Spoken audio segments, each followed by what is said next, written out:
Isang Pandora's box daw ang nabuksan matapos salakayin ng PAOK ang Pogo sa Bamban, Tarlac. Higit isang taon na ang nakakalipas.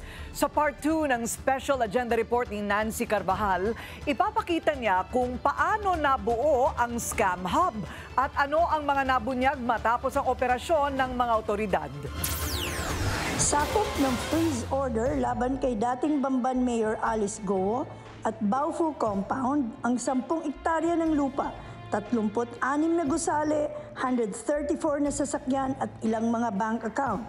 Pangalawa ito sa pinakamalaking kaso ng forfeiture sa bansa na bunga ng PAOK raid sa Pogo sa Bamban mahigit isang taon na ang nakalipas.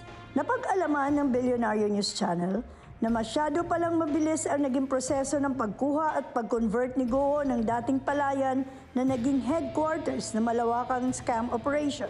Kinumpirma ni PAOK Chief Gilbert Cruz ang nakuha naming dokumento. Pwede natin sabihin na mabilisan. Ito yung siguro record-breaking. Dahil pag-aari ito ng nooy nakaupong mayor na si Go, hindi na katakataka na napakabilis ng proseso. Umabot lang ng humigit kumulang na 90 days para ma-acquire ni Go ang mga lupang may kabubuang 10 ektarya. Napag-alaman na February 28, 2019, sinimula ni Go ang pagbili ng mga lupa. March 8 naman ang conversion request at reclassification ng agricultural farm para sa commercial land use. Naaprubahan ito makalipas lang ng ilang linggo noong March 27.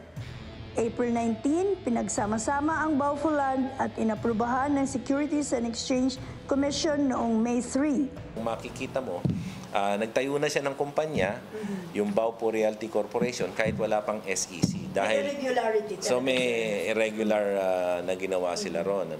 May 17, 2019, natapos ni Go ang proseso para sa 10 ektaryang lupa for commercial use, kung saan lahat ng materyales ay inangkat mula China.